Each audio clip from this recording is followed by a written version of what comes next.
হো সামদিদ, জনাব মিখাইল, তুমি চলে যাও। আপনি চাইলে এখানে হিসাব নিকাশ করে ফেলতে পারি। না, দরকার নেই। এসো, এখানে বসো।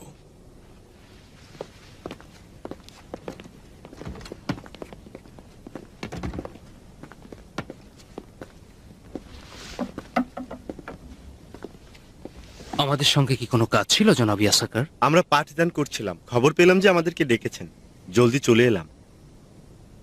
কয়েক বছর যাবৎ আমি তোমাদের আত্মিক উৎসর্গ ও উন্নতি লক্ষ্য করছি এবং তোমাদের চারপাশের অবস্থা দেখে বেশ চিন্তিত।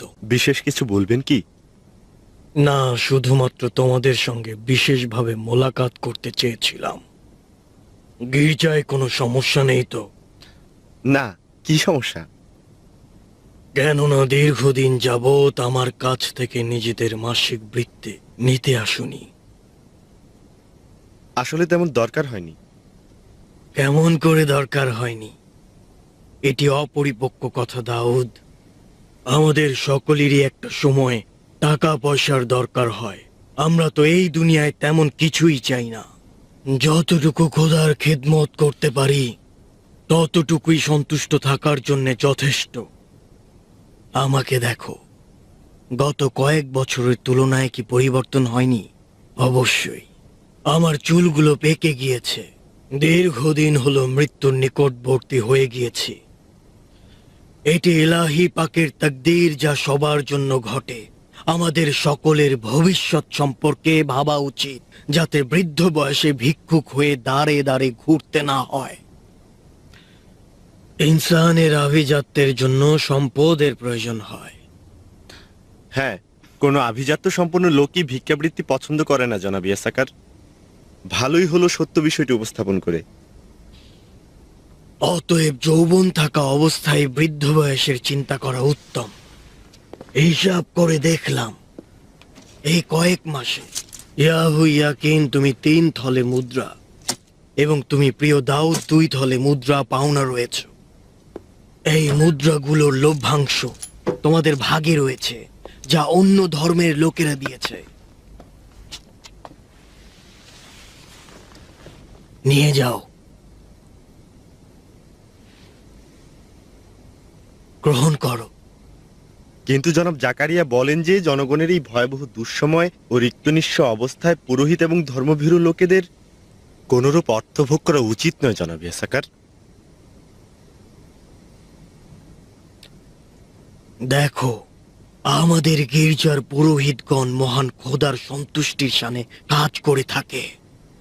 আচ্ছা, আমাদের শরীয়ত কি ইয়াহুদি কওমকে শক্তিশালী করা, যারা কিনা খোদার তরফ থেকে নির্বাচিত, যেভাবেই হোক বা যে প্রকারই হোক নির্দিষ্ট মঞ্জিলে পৌঁছানো কি সমর্থন করে না? আচ্ছা, এই বিশ্বে আমাদের আধিপত্য কি সমর্থনযোগ্য নয়? কেন নয়?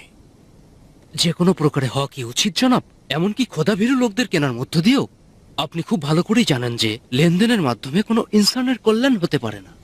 আর দিনের জন্য তো লেনদেনের প্রশ্নই আসে না। আমাদের উচিত লোকেদের অন্তরকে জয় করা, তাদের দেহ নয়। তোমাদের রগের ভেতরে এখন যৌবন খেলা করছে, কিন্তু তোমাদের এমন কথায় জাকারিয়ার কথার গন্ধ পাচ্ছি।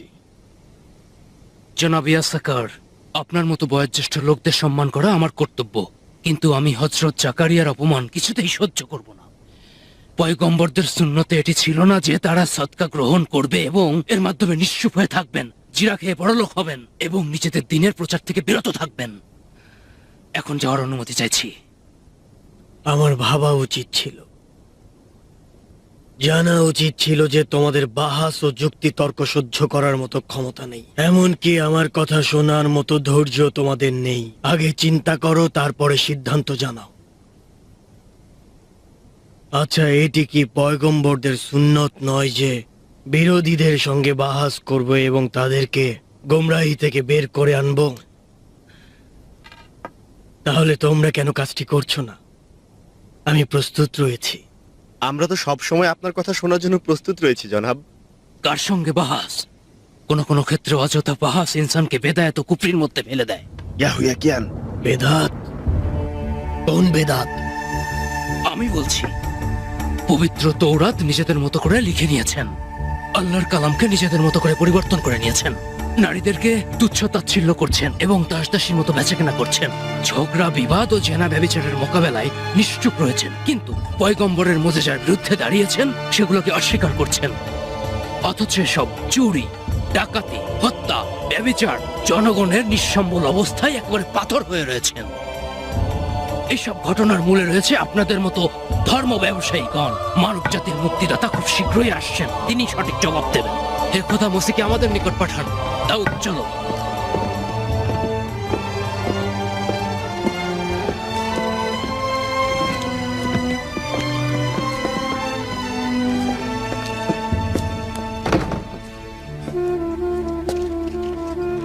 গ্রহণ করেননি? না, আপনি যদি 10 ভাগের 1 ভাগও পুরোহিতদের একজনকে দিতেন, তারা আপনাকে কুর্নিশ করত। অকর্মা সব। তাদেরকে ছোট করে দেখা উচিত হবে না। এই সভাটি আমার জন্য গুরুত্বপূর্ণ ছিল, কিন্তু আজকের জন্য ইয়াহুয়াকিনকে অধিক মূল্য দিতে হবে।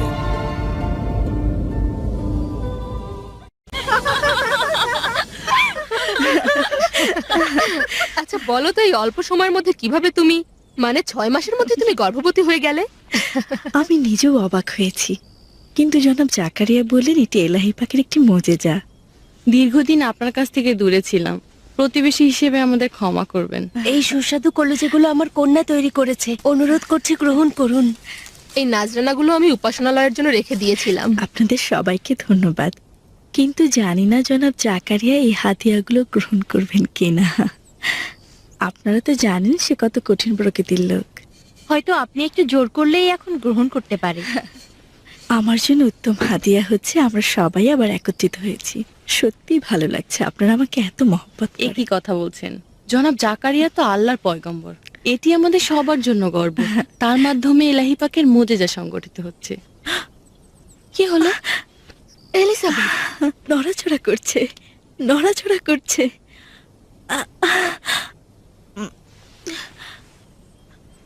আমার বাচ্চা গর্ভে নড়াচড়া করছে, মনে হচ্ছে কার উপস্থিতি অনুভব করছে।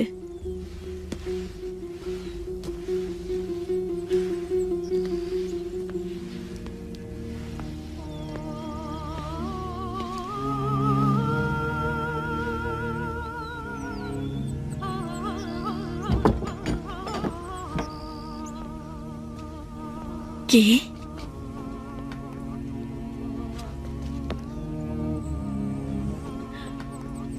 মরিয়ম।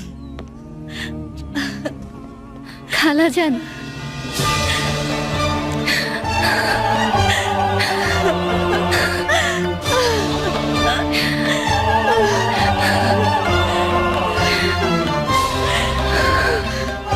মরিয়ম, মরিয়ম, অবশেষে আসলে।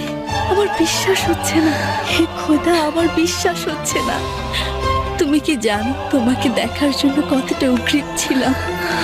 প্রিয় কন্যা আমার, পুত পবিত্র কন্যা আমার মরিয়ম। আগে তোমাকে মন ভরে দেখে নেই, তুমি কত বড় হয়ে গেছো। তোমার চেহারায় নূরের ঝলক দেখতে পাচ্ছি। খালাজান, আপনি আমার মায়ের ঘ্রাণ দিচ্ছেন। কন্যা আমার, প্রিয় কন্যা আমার। এই সেই মরিয়ম। মরিয়ম, অবশেষে তুমি বাইরে বেরিয়ে আসতে পারলে। শুনেছিলাম তুমি বের এটা হতে মরিয়ম পারছো নাকি? না। হ্যাঁ, তাহলে এই দেখো, হচ্ছে মরিয়ম। মরিয়ম। ইয়াহিয়া, হ্যাঁ, তোমার উপস্থিতি টের পেয়ে আরো তাকে বেশি অনুভব করছি। আমার ছোট্ট প্রিয় ইয়াহিয়া। আমাদের বরকত দাও। তুমি মরিয়ম, পুত পবিত্র মরিয়ম, আমাদের নিয়ত পূরণ করে দাও। মরিয়ম, মরিয়ম আমাদের জন্য দোয়া করো। আমরা যেন মরিয়ম, আমাদের জন্য দোয়া করো। আল্লাহ আপনাদের কল্যাণ করুন। তোমাকে দেখার অপেক্ষায় ছিলাম। দেখো মরিয়ম, একটা 16 বছরের কন্যার নিকট নত যেন হচ্ছে। মরিয়ম, তুমি আমাদের একমাত্র আশা ভরসা। হে মরিয়ম, আমাদের জন্য দোয়া করো, অনেক বিপদগ্রস্ত রয়েছি। আচ্ছা মরিয়ম, তোমার নিকট সওয়াল ছিল, আমিও কি তোমার মতো আল্লাহ তাআলার ইবাদতে মশগুল থাকতে পারবো? জীবন মহান আল্লাহর অনুগ্রহে চলে, যেখানে পরওয়ারদিগারের দরবারে অবশ্যই শুকরিয়া জানানো উচিত। কিন্তু আমি, আমার ভাগ্যলিপি মহান আল্লাহ তাআলা এই রূপে লিখে রেখেছেন।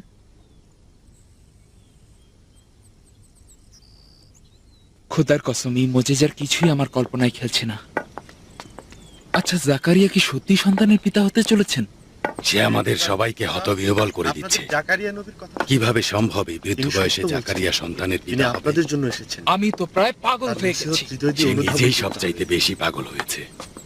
তার নসিহত হৃদয় দিয়ে অনুধাবন করতে হবে। এভাবেই আমরা আমাদের পরওয়ারদিগারের দরবারে মাথা উঁচু করে ফিরতে পারবো। সালাম জনাব ইয়ার বাহুম। সালাম জনাব নাতান। আমাদের মাঝে খোশামদিদ জানাচ্ছি। আপনারা জনাব জাকারিয়ার আত্মীয়, তার সঙ্গে সকল প্রকার দুশ্মনী মিটিয়ে ফেলা কি উত্তম নয়? জাকারিয়ার সঙ্গে আমাদের কোনো দুশ্মনী নেই। আমাদের পরিবারকে বলেছি যেন এলিসাবেথকে দেখতে যায়, তাকে যেন দেখাশোনা করে এবং একাকে ছেড়ে না আসে। নাতান, তোমার কি স্মরণে আছে, মনে আছে কিভাবে হযরত জাকারিয়া নবীকে সকল পাদ্রীদের সম্মুখে অকথ্য গালিগালাজ ও অপবাদ দিয়েছিলে? এখন কি বলবে? দেখতেই পাচ্ছ যে হাক্কানিয়াত প্রমাণিত হয়েছে। দেখতে পাচ্ছ তাকে যেভাবে অপমান অপদস্থ করেছিল, আল্লাহ তাআলা এইভাবে সম্মান ফিরিয়ে দিয়েছেন যে ইয়াহুদি মাযহাবের ইতিহাসে এটি স্বর্ণাক্ষরে লেখা হয়ে থাকবে। জনাব জাকারিয়া ব্যতীত কুদসুল আকদাসে আর কেউ ছিল না। সে যে শব্দ শুনেছে সেটি সে ছাড়া অন্য কেউ শোনেনি। প্রকৃতপক্ষে কিভাবে বলবো যে 3 দিন সে চুপ থাকলো? এটি তার নফসে শয়তানের ধোঁকা ছিল না? আসলেই তো কিভাবে জানবো যে এটি খোদার তরফ থেকে ছিল? কে তার কথা বলার শক্তি কেড়ে নিয়ে গিয়েছে? জনাব নাতান, তুমি তো হযরত জাকারিয়ার সাবেক শাগরেদ, ভুলে গিয়েছো? মহান আল্লাহ তাআলা ব্যতীত কেউ তার পয়গম্বরদের কথা বলার শক্তি কেড়ে নিতে পারে শয়তান না। কখনো ওই পয়গম্বরের ওপরে আধিপত্য বিস্তারে সক্ষম নয়। শুধুমাত্র প্রভু ইয়াহুবাই পারেন পয়গম্বরদের জবান বন্ধ করে দিতে। আমি কিভাবে বলবো? আমি জানি না, জানি না, জানি না আমি। পয়গম্বর, পয়গম্বর, তোমরা পুরোহিতগণ কিছুই বলছো না। জাকারিয়া আমার নিকট ভণ্ড ও মিথ্যাবাদী। নবী ছাড়া আর কিছুই নয়। আমি এই প্রতারক বৃদ্ধের কোনো কিছুই বিশ্বাস করি না।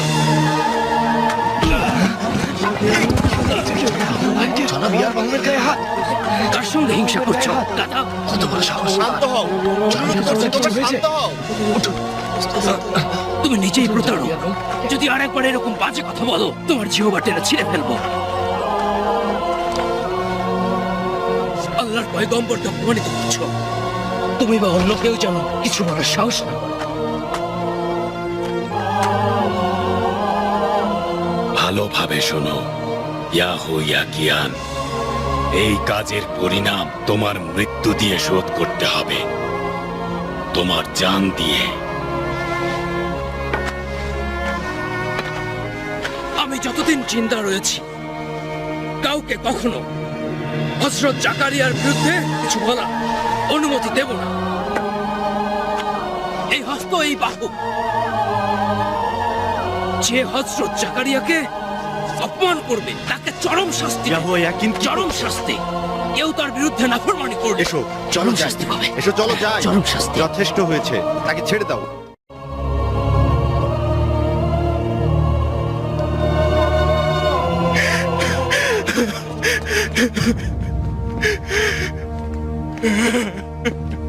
হে খোদা,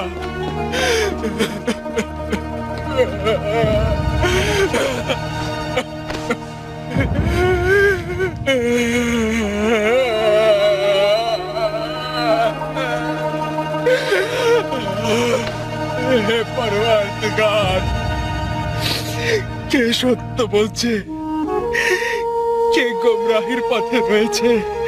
হাক্কানিয়াতের পথ আমাকে প্রদর্শন করো। বেহেশত নাকি দোজখ?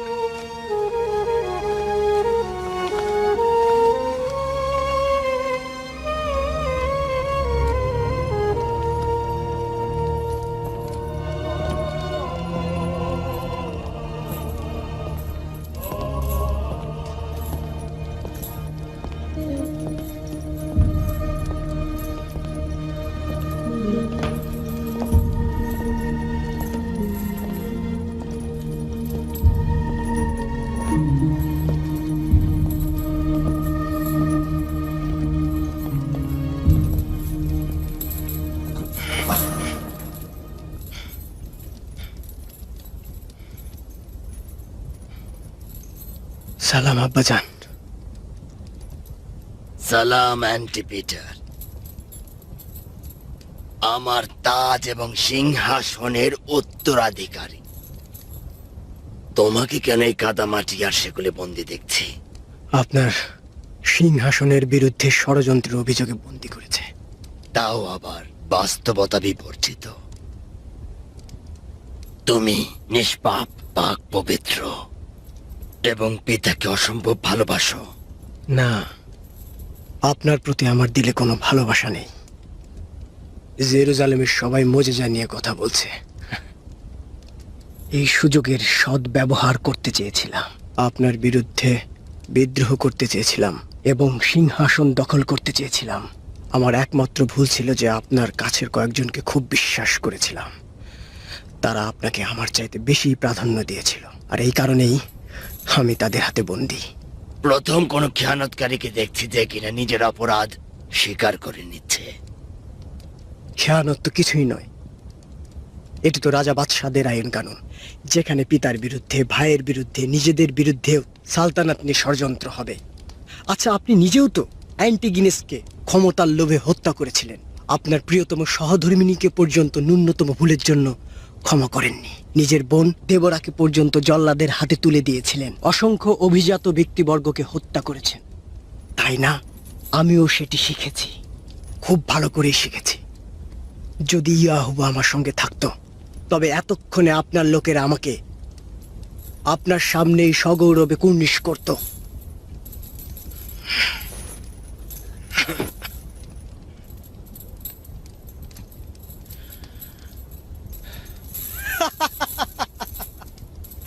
আমাকে ক্ষমা করবেন, কেননা আমি হাসছি। আমি শিখেছিলাম কিভাবে সিংহাসনে এই হাত দিয়ে হেলান দিতে হয়।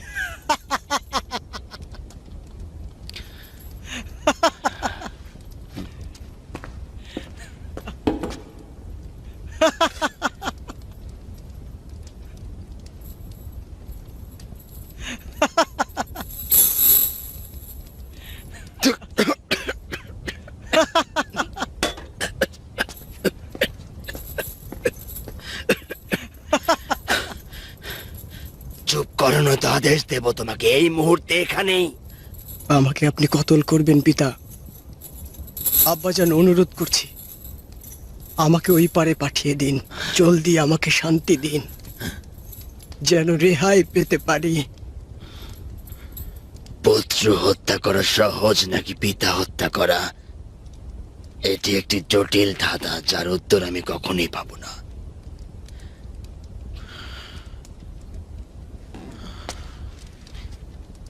কোথায় আমার বিশ্বস্ত সহধর্মিনী মেরিয়াম? আমার পিতা, মাতা, আত্মীয় স্বজন কেন আমাকে সাহায্য করছে না? কেন কেউ আমাকে আমার এই মন্দ ভাগ্যের জন্য সমবেদনা জানাচ্ছে না? কেন কেউ আজ আমার পাশে নেই? ওই বৃদ্ধ কাটুরিয়ার চেহারা কোনোভাবেই ভুলতে পারছি না, যে কিনা আমাদের সবাইকে নসিহত করেছিল। ওহ, যদি তার থেকে দূরে চলে যেতে পারতাম, নয়তো তার কথাগুলো পালন করতে পারতাম। ওই অশুভ দিনটি আমার জীবনে বারবার ফিরে আসছে।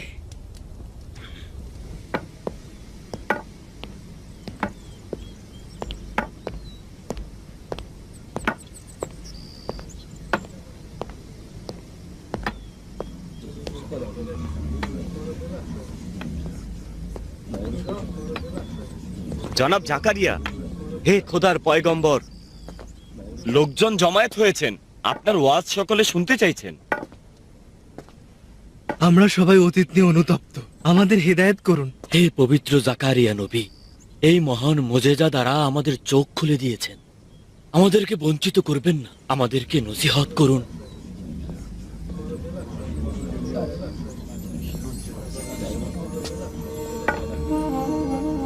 সালাম প্রিয় প্রতিবেশীগণ, আপনাদের উপর শান্তি নাজিল হোক।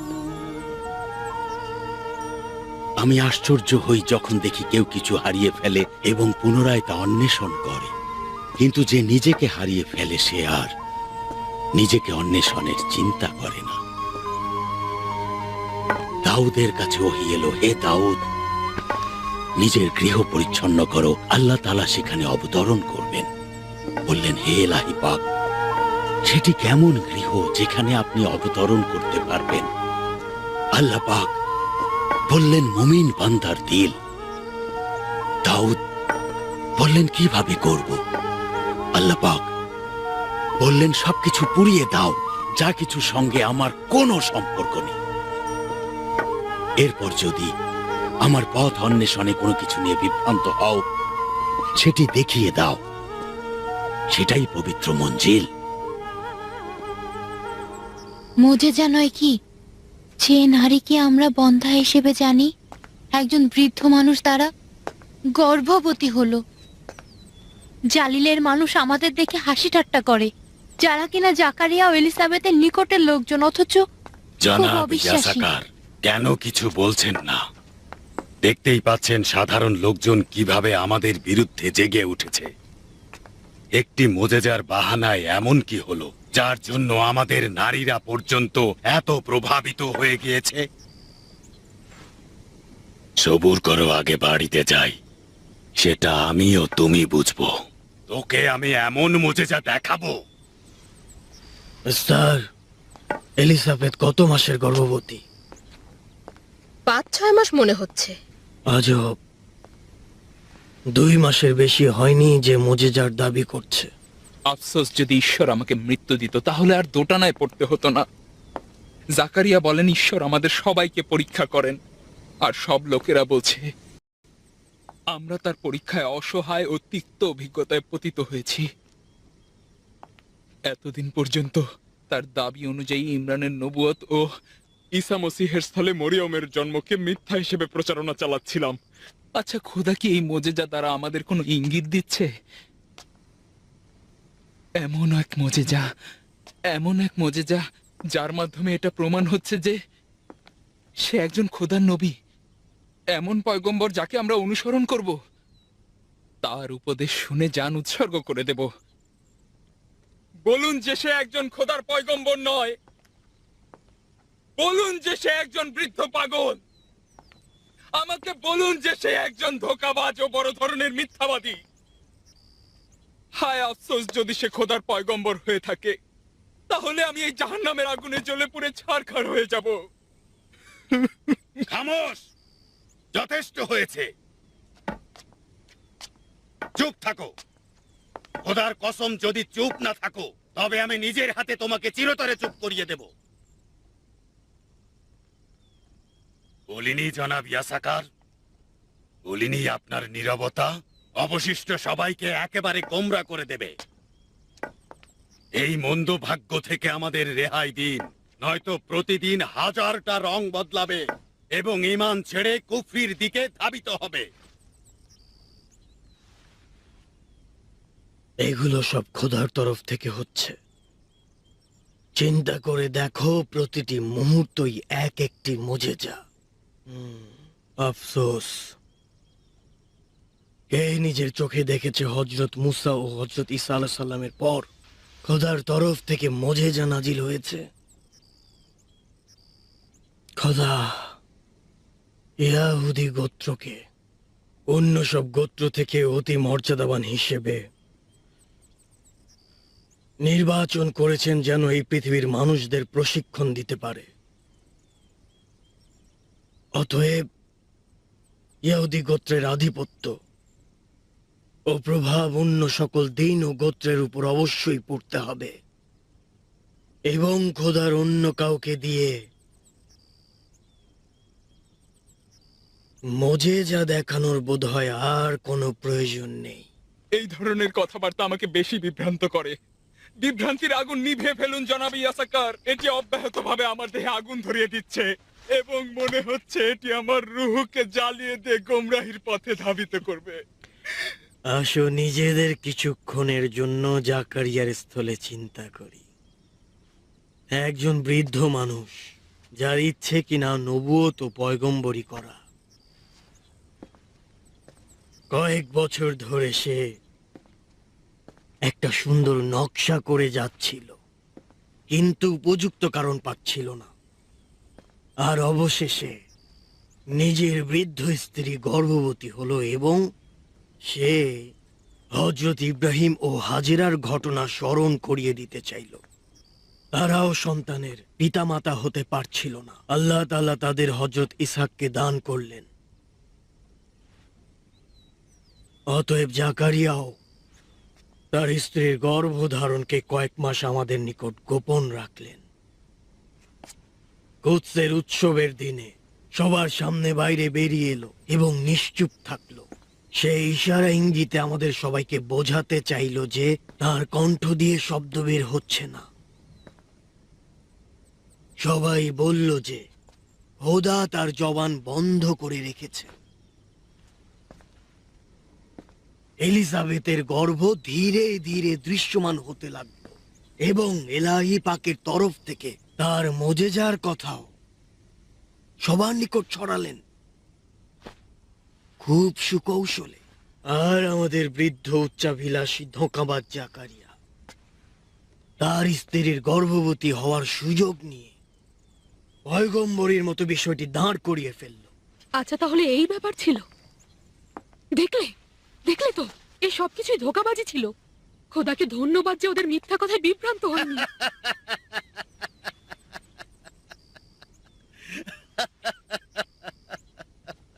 ও খোদা আমার, যখনই আপনি কোনো কথা বলেন বিভ্রান্তির কালো মেঘগুলো সহসা দূর হয়ে যায়।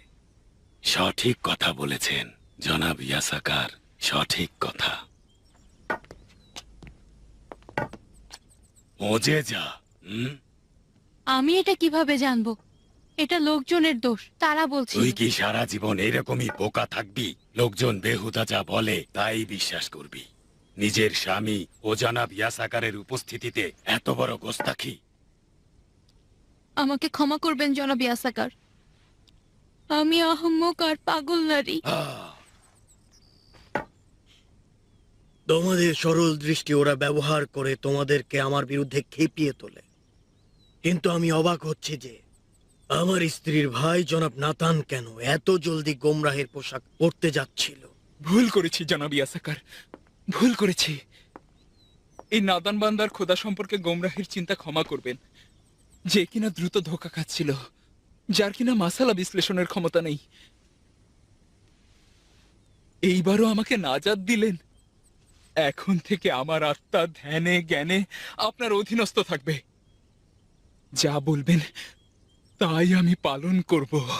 প্রয়োজনে জাকারিয়াকে হত্যা করব। যাও পরওয়ারদিগারের দরবারে তওবা করো। তোমার উচিত হচ্ছে জনগণকে এই বিরাট মিথ্যা সম্পর্কে অবগত করা। সালাম ইউসুফজান। সালাম, খুশামদেদ। ওস্তাদ কি উপস্থিত আসুন, আছেন? তিনি আছেন।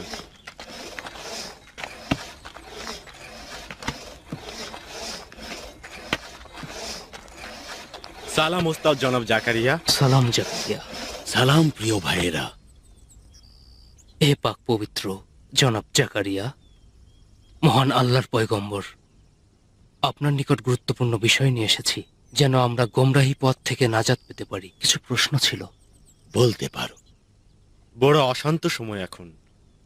পাদ্রীগণ নিজেদের মতো করে ভিন্ন ভিন্ন বিশ্বাস প্রচার করে বেড়াচ্ছেন। অসংখ্য মুমিন বান্দা পেরেশানিতে রয়েছেন। খোদার দুশ্মনগণ টাকা ও জোর জবরদস্তি দ্বারা নিজেদের প্রচার প্রচারণা চালিয়ে যাচ্ছে এবং তারা চেষ্টা করছেন তাদের চিন্তা চেতনা দ্বারা আপনার বিরুদ্ধে সবাইকে খেপিয়ে তুলবেন। আমরা আপনার প্রতি অবিচল রয়েছি। যদি আপনার অনুমতি থাকে তবে আমরা পুরোপুরি আপনার জন্য উৎসর্গ হব। তোমরা যা বলছো আল্লাহর দিন সেভাবেই বলে, তার উপর ভিত্তি করেই পথ চলো।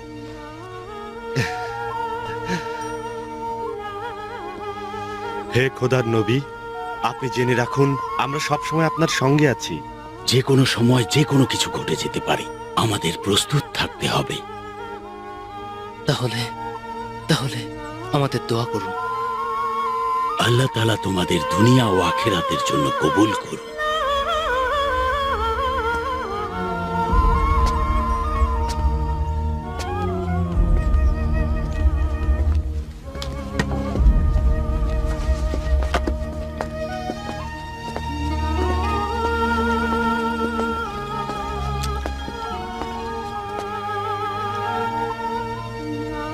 চলে যাচ্ছ?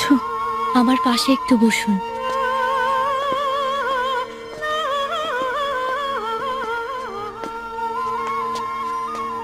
খালাজান, আমার মায়ের কথা বলুন। তোমার আম্মা জান যেদিন জনাব জাকারিয়া তোমাকে নিয়ে গির্জায় গেল, সেদিন থেকে হান্না সব সময় গৃহের এক কোণে একা বসে থাকতো। সব সময় অশ্রুসিক্ত হতো। আমি জোর করে তাকে বাইরে নিয়ে আসতাম। কেনাকাটার বাহানায় অলিতে গলিতে ঘুরতে নিয়ে যেতাম। মনে হয়তো কিছুই দেখছে না, দুনিয়ায় কেউ তার অবশিষ্ট নেই। আমার সাথে কথা বলার সময় কখনো কখনো মুচকি হাসি হাসতো। তার চোখের গভীরে তোমার বিরহ দেখতাম। তাকে বলতাম, কেন তুমি মরিয়মকে দেখতে যাচ্ছ না? একবার তোমার প্রিয় কন্যাকে প্রাণ ভরে দেখে আসো। আর তখন সে বলতো, কিভাবে যাব? আমার সকল অস্তিত্ব দিয়ে তাকে আল্লাহর খেদমতে মানত করেছি। তাকে রাজি করালাম। একবার তোমাকে দেখতে গোপনে গির্জায় গিয়েছিল। সেদিন দূর থেকে তোমাকে এক নজর দেখেছিল।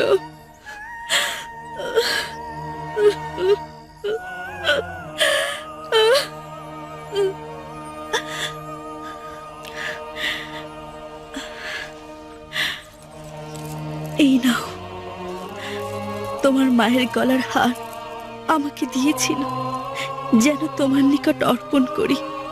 তোমার মায়ের একমাত্র নিদর্শন।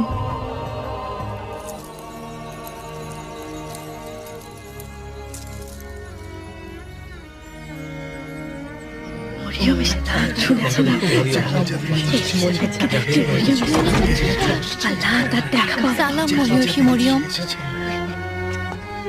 সালাম। সালাম মরিয়ম। সালাম হে মহিষী নারী। সালাম। হে মরিয়ম, আমাদের জন্য কি দোয়া করবে? দোয়া করো।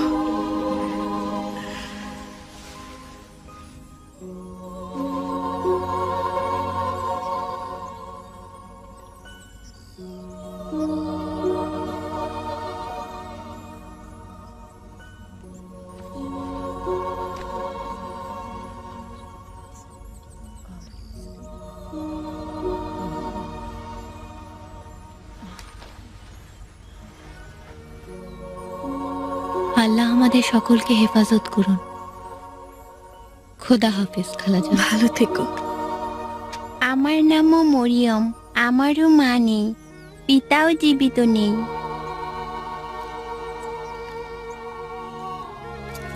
এসো, এই গলার হারটি আমার সবচাইতে প্রিয় ব্যক্তির কাছ থেকে পেয়েছি। মহান আল্লাহ তাআলা আমাদের সব এতিমকে যেন তার রহমতের ছায়াতলে আশ্রয় দান করে। চিন্তা করবে না। সালাম মরিয়ম। সালাম মরিয়ম। খোদা হাফেজ। ভালো খোদা হাফেজ। সালাম মরিয়ম। আমি তোমার নসিহত আমল করেছি। এখন আমি জনাব জাকারিয়ার সাথে কাজ করছি। ভালো থাকবেন। খোদা হাফেজ। বিশ্বাস করা কঠিন, সে এই গৃহে এই মহল্লায় বড় হয়েছে। সেই 6 বছর বয়স থেকেই, সেই সময় থেকে বোঝা গিয়েছে সে একজন মহিয়সী নারী। মরিয়মের মর্যাদা সবার চেয়ে বেশি। হ্যাঁ, ঠিক বলেছো।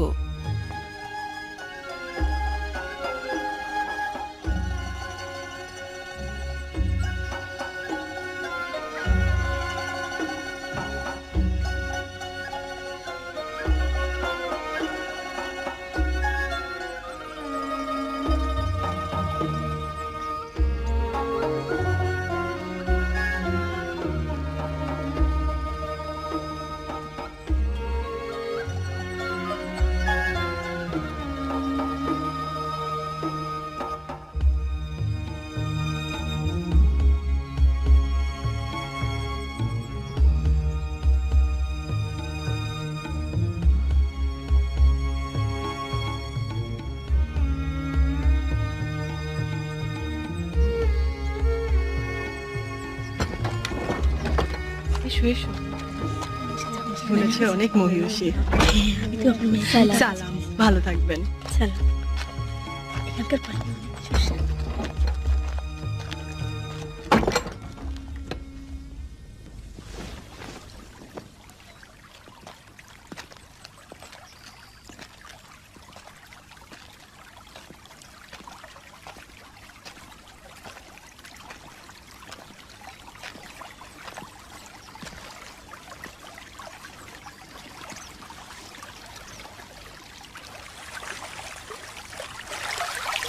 আল্লাহর কাছে শুকরিয়া এত সব নিয়ামত দানের জন্য।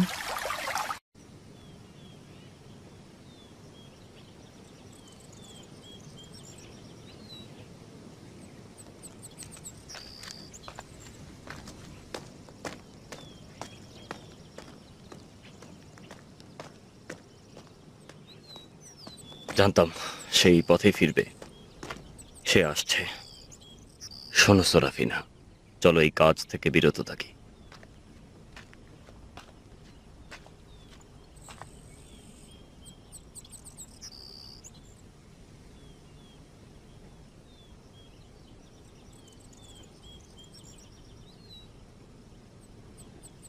সরাফিনা, তুমি কি নিশ্চিত এটা তার দ্বারা সম্ভব? দয়া করো পেরেগ্লিস, তুমি আমাকে কথা দিয়েছিলে আমাদের কন্যার জন্য হলেও।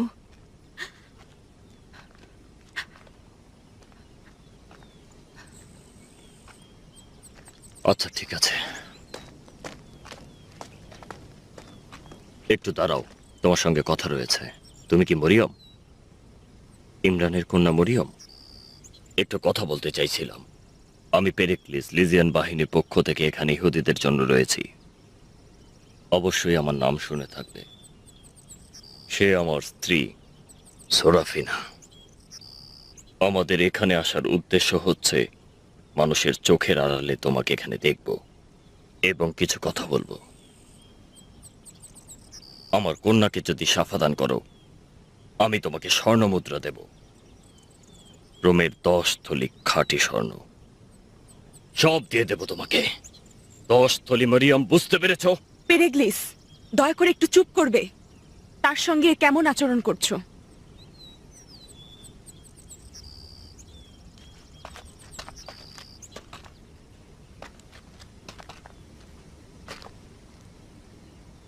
কত সুন্দর একটি মেয়ে।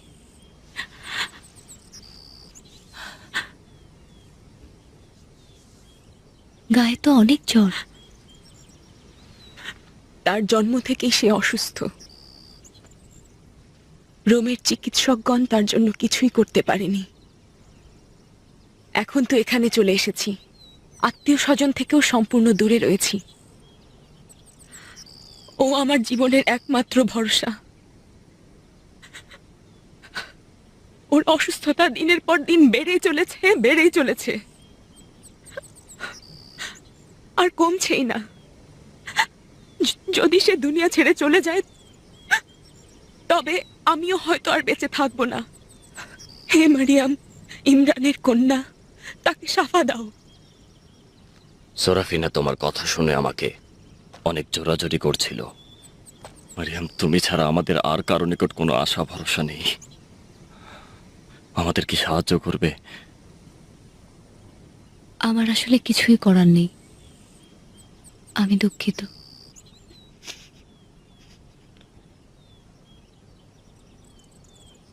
বলিনি সোরাফিনা, এরা আমাদেরকে নাপাক ও মূর্তি পূজারী মনে করে। এরা নিজেরা খোদার তরফ থেকে নির্বাচিত এবং অন্য সবাই তাদের দৃষ্টিতে মূল্যহীন। এরা অন্য গোষ্ঠীর ব্যথা বেদনায় খুব বেশি নজর দিতে চায় না। এমনকি আমরা রোমান, যারা কিনা অর্ধ পৃথিবী শাসন করছি, তাদেরকেও এতটুকু পাত্তা দিতে চায় না। বেহুদা তাগাদা করলাম। চুপ থাকো পেরেগ্লিস, আমি অনুরোধ করছি কিছু একটা করো। শোনো মরিয়ম, যদি আমার কন্যাকে সুস্থ করতে পারো, টাকার অঙ্কটা কয়েক গুণ বেড়ে যাবে। সব কিছু তোমাকে দিয়ে দেব। একটি ইহুদি ধর্মবিহীন ভিন্ন গোষ্ঠীকে সাহায্য করো। শুধুমাত্র একবার, এই একটিবার আমাদের প্রতি রহম করো।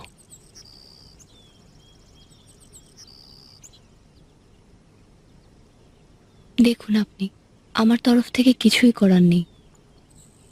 সবকিছু মহান আল্লাহ তাআলার চাওয়া পাওয়ার উপর নিহিত। পরওয়ারদিগারের সঙ্গে দুজাহানের সকল কিছু জড়িয়ে আছে। সকলের সাফা করার ক্ষমতা একমাত্র তার। আমি শুধুমাত্র আল্লাহর কাছে তার জন্য দোয়া করতে পারি।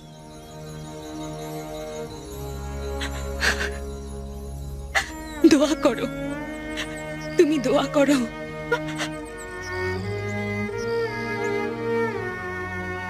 আমাদের শাফা মহান আল্লাহ তাআলার হাতেই নিহিত।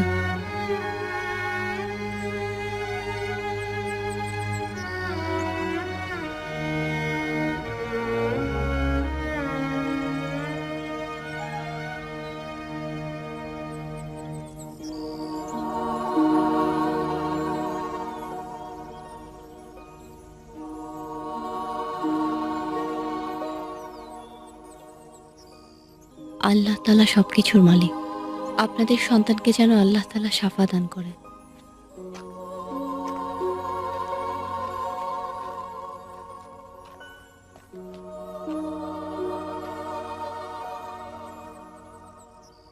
সন্তান ও স্ত্রীর প্রতি আপনার ইশক আপনাকে নাজাত দিবে।